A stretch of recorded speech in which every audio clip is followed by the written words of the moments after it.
భీమవరం జిల్లా అకివీడులో పెద్దపేటలో శ్రీరామనవమి రోజున గొడవ జరిగింది అని రఘురామకృష్ణరాజు గారు ప్రచారం చేస్తూ ఉన్నారు.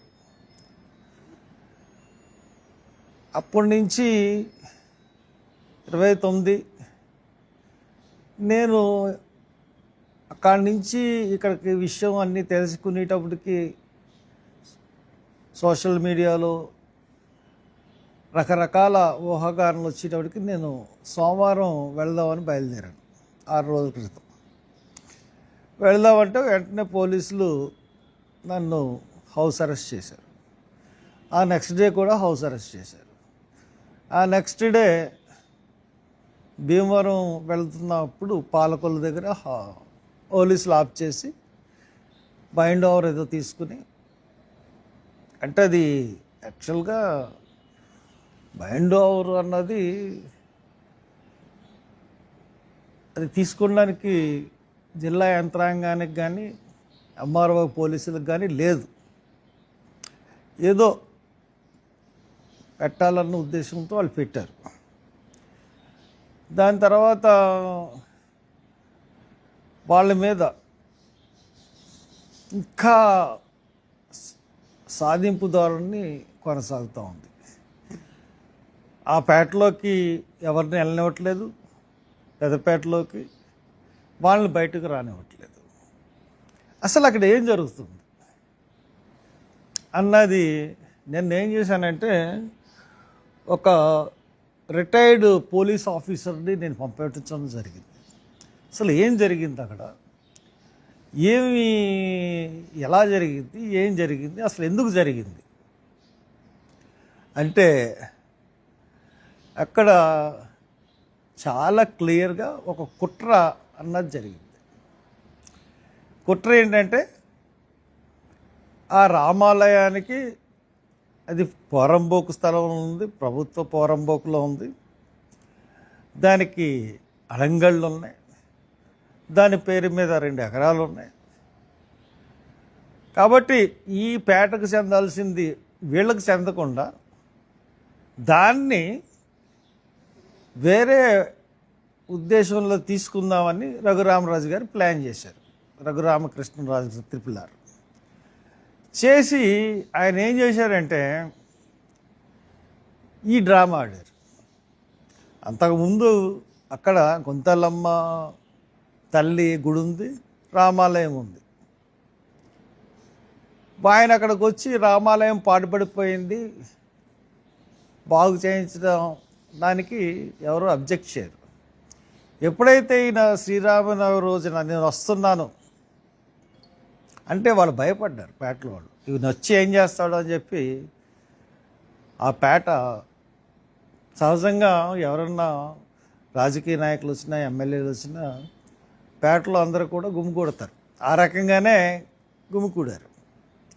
గుమికూడిన తర్వాత ఈయన చెప్తున్నది ఏంటంటే, రఘురామకృష్ణరాజు గారు నా మీద దాడి చేశారు, నేను దాడి చేస్తే ఊరుకోవాలా అని చెప్తా ఉన్నాడు. నిజంగా ఈయన మీద దాడి అనేది జరగలేదు.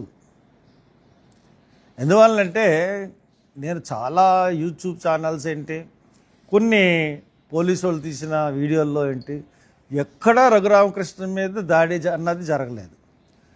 ఎక్కడన్నా రఘురామకృష్ణరాజు మీద దాడి జరిగినట్టుగా పోలీసులు కానీ ప్రభుత్వం కానీ లేకపోతే ఎవరన్నా సరే యంత్రాంగం, ఎందువల్లంటే ఒక రాజకీయ నాయకుడు వెళుతున్నప్పుడు పోలీసులు కంపల్సరీ వీడియో తీస్తారు.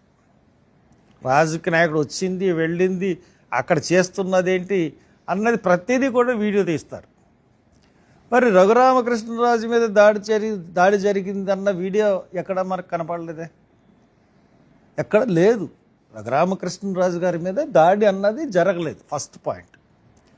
దాని తర్వాత ఈ కార్లన్నీ వెళ్ళిపోయిన తర్వాత అక్కడ పెద్ద సంఖ్యలో ఆ పేటలో వాళ్ళు గుమికోవడం వాస్తవే, బయట నుంచి కూడా చాలామంది రావడం వాస్తవే. ఈ కార్లు అన్నీ వెళ్ళిపోయిన తర్వాత అక్కడ చిన్న గొడవ జరగడం కూడా వాస్తవం. ఆ గొడవ మనం లెక్కల్లోకి తీసుకోవాల్సిన గొడవేం కాదు. ఏదో చిన్న గొడవ జరిగింది, దాన్ని కొంచెం దెబ్బలు తగిలినాయి వాళ్ళకి వీళ్ళకి.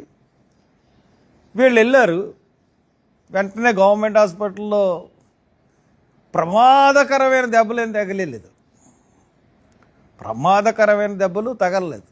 నిజంగా తగులుంటే అది డెఫినెట్గా అది చెప్తురు. పోతే సెకండ్ వీళ్ళకు కూడా దెబ్బలు తల్లి, వీళ్ళు కూడా హాస్పిటల్కి వెళ్తే వీళ్ళ హాస్పిటల్ మెట్లు కూడా ఎక్కనివ్వలేదు ఎస్సీస్ని. అసలు నిర్ద్వందంగా గెంటేశారు.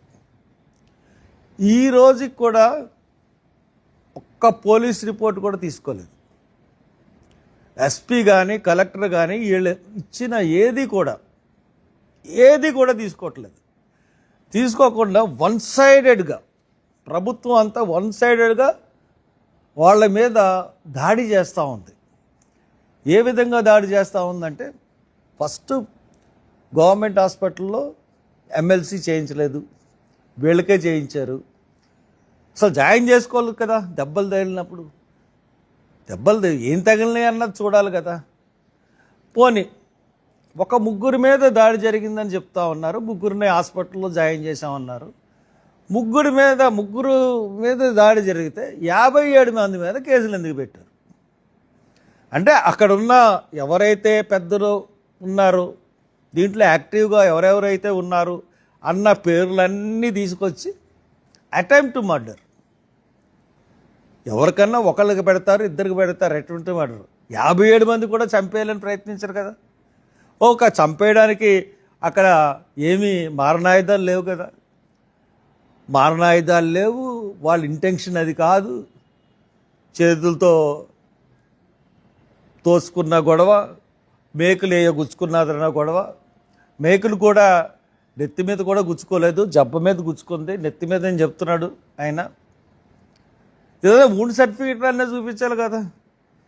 ఏమీ లేకుండా వీళ్ళ మీద కక్ష పెట్టుకుని వాళ్ళని ఆ పేటలోంచి తరిమి కొట్టాలన్న ఉద్దేశం మరి ఏంటో తెలియదు, కానీ వాళ్ళని నానా హింసలో పెట్టేస్తూ ఉన్నాడు. 26వ తారీఖు అంటే ఈవేళ 5వ తారీఖు, 5వ తారీఖేనా, 5వ తారీఖు అంటే ఇన్ని రోజులు ఆ పేటలోకి ఎవరిని వెళ్ళనివ్వట్లేదు, ఆ పేటలో బయటకు రానివ్వట్లేదు. అసలు ఏం జరిగిందో కూడా ఎవరికీ తెలియదు. కానీ అక్కడ జరుగుతుంది ఏంటంటే, పోలీసులు రావడం, ఎవడు మగోడు కనపడితే ఆయన తీసుకెళ్ళిపోవడం. 120 మంది మిస్సింగ్ అయ్యారట ఇప్పటికి. మరి పోలీసులు తీసుకెళ్లారు, సుమారు 50 మందిని అరెస్ట్ చేశారు, 50 మంది పైన అరెస్ట్ చేశారు. ఎక్కడ తీసుకెళ్లారో తెలియదు. అంటే పోలీసు రాజ్యాంగం, చంద్రబాబు నాయుడు గారు మీకు చెప్తా ఉన్నాను, చాలా దారుణంగా ప్రవర్తిస్తున్నారు మీరు. ఎస్సీలని టార్గెట్ చేసి చాలా దారుణంగా ప్రవర్తిస్తున్నారు. మీ కుప్పంలో కూడా దాడి జరిగింది ఎస్సీల మీద, ఈవేళ చూశాను నేను, అక్కడికి కూడా వస్తాను నేను. కానీ మీరు బీజేపీతో కుమ్మక్కయ్యి, జనసేనతో కుమ్మక్కయ్యి, మీరు జగన్మోహన్ రెడ్డికి ఎస్సీలు క్రిస్టియన్స్ ఓట్లు వేశారని చెప్పి మీరు వీళ్ళని టార్గెట్ చేసి వీళ్ళని మీరు దారుణంగా హింసిస్తున్నారు. అక్కడ కలెక్టర్ కానీ ఎస్పీ కానీ ఒక పోలీస్ రాజ్యాంగాన్ని నడుపుతున్నారు ఈ రఘురామకృష్ణరాజు వల్ల. ఈ రఘురామకృష్ణరాజు అతనికి ఏం మాట్లాడుతున్నాడో అతనికి తెలియట్లేదు, రాజ్యాంగం గురించి పూర్తిగా తెలీదు. అదే రాజ్యాంగంలో క్రిస్టియానిటీ తీసుకుంటే ఎస్సీ కులం పోతుందని ఉంది, అది ఇప్పుడుది కాదు ఎప్పుడుదో ఉంది. దాని మీద నానా రకాల తీర్పులు వచ్చినాయి, రకరకాల తీర్పులు వస్తూ ఉన్నాయి. అదేమీ తప్పేమీ కాదు, అదేమీ నేరం కాదు, హత్య చేసిన నేరం కాదు, లేకపోతే దొంగతనం చేసిన నేరం కాదు. అసలు నీకెందుకు? ఈ ఎస్సీలో కొంతమంది వెళ్తారు, చర్చిలకు వెళ్తారు, అలాగే హిందుత్వాన్ని పాటిస్తారు. నీకు బాధ ఏంటి? చాలామంది 5,000 ఇళ్ళు పైగా నిరాశ్రయాలు చేసావు ఎస్సీసీని దళిత క్రిస్టియన్స్ని. అదేవిధంగా 16-17 చర్చిలు పడగొట్టావు. ఇంకా చర్చిలకు నోటీసులు ఇస్తున్నావు, 71 చర్చిలకి ఛాలెంజ్ చేసి చెప్తున్నావు నువ్వు రామకృష్ణరాజు. నువ్వు మళ్ళీ ఈ ఈ రకంగా మాట్లాడడం మటుకు మళ్ళీ రెచ్చగొట్టి మతోన్మాదుల్ని హిందూ మతోన్మాదులు అంటే ఇంకేముంది, ఆర్ఎస్ఎస్ వాళ్ళు, బజరంగ్ దళ్ వాళ్ళు, విహెచ్పి వాళ్ళు, వీళ్ళని రెచ్చగొట్టి వీళ్ళతో ఎలక్షన్ ఏమీ అయిపోదు నీకు. వీళ్ళని రెచ్చగొట్టి ఈవేళ పవిత్రమైన ఈస్టర్ రోజున అక్కడికి చలో భీమవరం అని పిలిపించావు. అంటే ఏం చేసేస్తావు పిలిపించి? నువ్వు ఒక్కసారి పోలీసుల్ని అడ్డుకోకుండా ఉండమని చెప్పు. నేను వస్తాను చాలు, ఎవ్వరి దాకా అవసరం లేదు. నేను వచ్చి పోలీసులు అడ్డుకోకుండా ఉండి నన్ను అవసరం చేయకుండా ఉండి అయితే సరిహద్దుల్లో పోలీసులు క్యాంపులు పెట్టకుండా ఉండి నేను ఒక్కడిని వస్తే అక్కడ ఏంటో అన్నది చూపెడతాను నేను. అసలు ఏం జరిగింది, ఎలా జరిగింది, యంత్రాంగం ఏ రకంగా పోలీసుల వ్యవస్థ పనిచేసింది, యంత్రాంగం ఏ రకంగా నిన్ను సపోర్ట్ చేస్తుంది, అన్నీ తేటతెల్లం చేస్తాను నేను. అందుగురించే మమ్మల్ని రానివ్వట్లేదు. ఎవరిని రానివ్వకుండా ఆ కట్టుదిట్టంగా ఉంచేసి ఎవరిని బయటకు రానివ్వకుండా, పేటలో వాళ్ళని బయటకు రానివ్వకుండా. నిన్న ఒక పోలీస్ ఆఫీసర్ని వెళ్ళలేదు పేటలోకి, పెద్దపేటలో ఒక పోలీస్ ఆఫీసర్ని కూడా వెళ్ళలేదు. 26వ తారీఖు ఎప్పుడు, నిన్న 4వ తారీఖు ఎప్పుడు? ఇన్ని రోజుల నుంచి ఒక మనిషి కూడా పేటలోకి వెళ్ళకపోతే వాళ్ళు సరుకులు ఎక్కడి నుంచి తెచ్చుకుంటారు, వాళ్ళు వెచ్చాలు ఎక్కడి నుంచి తెచ్చుకుంటారు, నీళ్ళు వస్తున్నాయో లేదో, లేకపోతే వాళ్ళు వండుకుంటున్నారో లేదో. ఈ పండగ, ఈస్టర్ పండగ, గుడ్ ఫ్రైడే, వాళ్ళు ఖచ్చితంగా దళిత క్రిస్టియన్స్ అంటే డెఫినెట్గా 2 పండుగలు చేసుకుంటారు. మరి ఆ పండగ కూడా చేసుకోకుండా పోలీసు పహారాలో ఆ ప్యాటర్న్ అంతటిని ఉంచావంటే నీకు చాలా పాపం తగులుతుంది. నువ్వేదో పెద్ద గ్రేట్ కింద ఫీల్ అవుతున్నావు. నిన్న చూశాను నేను టీవీలో, చాలా గ్రేట్ కింద నువ్వు ఫీల్ అవుతున్నావు. నువ్వేదో సంరక్షకుడిలాగా, హిందూ మత సంరక్షకుడిలాగా మాట్లాడుతున్నావు. కానీ ఇక్కడ పుట్టిన వాళ్ళందరూ కూడా హిందువులే, భారతదేశంలో పుట్టిన వాళ్ళు హిందువులే. నీకు ఇంకొక విషయం తెలియదేమో, క్రైస్తవత్వానికి కులం లేదంటావు. అవును, క్రైస్తవత్వానికి కులం లేదు. ఏ దేశంలో కూడా ఈ కుల వ్యవస్థ లేదు. ఏ దేశంలో కూడా, ప్రపంచ దేశంలో ఎక్కడా లేని కుల వ్యవస్థ ఇక్కడే ఉంది. కాబట్టి ఇక్కడ దళిత క్రిస్టియన్స్ అన్నా, లేకపోతే రెడ్డికి ఫార్వర్డ్ క్రిస్టియన్స్ అన్నా చర్చిల్లో వేరువేరుగా కూర్చునే పరిస్థితులు కూడా ఉన్నాయి. నీకేం తెలుసు?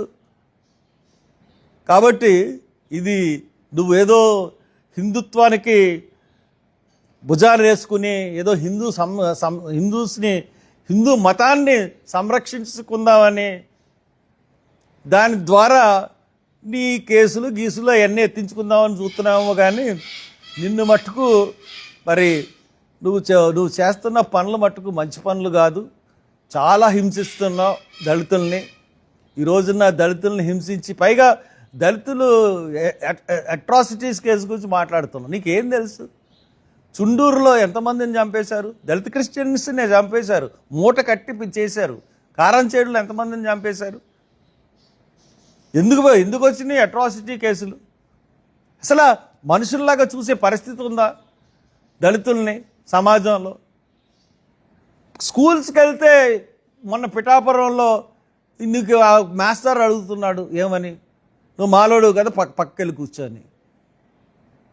అసలు ఎలా ఏం జరుగుతుంది కింద స్థాయిలో, కింద వ్యవస్థలో ఎన్ని లోపాలు ఉన్నాయో తెలుసా? ఎందుకు దళితులు ఇంకా అణచబడుతున్నారో తెలుసా నీకు? నువ్వేదో కొంతమంది కేసుల వల్ల, ఎవరికి పెట్టిన కేసులు? ఈ పెత్తందారులు కొట్టుకుని ఈ కేసులు వీళ్ళతో పెట్టించి వీళ్ళని బలి చేస్తూ ఉన్నారు. అంతేగాని ఎవడూ కూడా వెళ్ళి కేసులు పెట్టరు. కాబట్టి నువ్వు చేస్తున్నది పొరపాటు. నువ్వే దీనంతటికీ ముఖ్య కారణం. నీ కలెక్టరు, నువ్వు ఎస్పీ, ముగ్గురు కలిపి ఇదంతా చేస్తూ ఉన్నారు. ఇది మానవ హక్కుల సంఘం కూడా కలెక్టర్కి నోటీస్ ఇచ్చింది. ఇంకా ఉంటుంది. మీరు అప్పుడే అయిపోయిందని అనుకోకండి. సినిమా చాలా ఉంది, సినిమా చూపెడతాం. ఒక్కసారి మామూలుగా మమ్మల్ని వదిలిపెట్టండి, అక్కడ సినిమా ఏంటో రఘురామకృష్ణరాజు నీకే చూపెడతాను. ఒక్కసారి వదిలేయండి మమ్మల్ని. రానివ్వకుండా చేస్తున్నావు కదా, రప్పిస్తే మేమేంటో చూపెడతాం. అంతేకాని నువ్వు వెళ్ళి ఎక్కడో కూర్చుని పోలీసులతోనూ, నువ్వు రాజ్యాంగం చేస్తున్న పోలీసులతో నువ్వు మమ్మల్ని ఈ రకంగా చేస్తున్నావు. ఒక్కసారి పోలీసుల్ని పక్కకు పెట్టే తెలిసేసుకుందాం. కానీ ఇటువంటి పద్ధతులు మంచివి కాదు. కాబట్టి నువ్వే దీని అంతటికీ కారణం. నువ్వు హిందువులను రెచ్చగొడుతున్నావు, హిందూ మతోన్మోదలను రెచ్చగొడుతున్నావు, దళితుల్ని హింసిస్తున్నావు, దళిత క్రిస్టియన్ని హెరాస్ చేస్తున్నావు.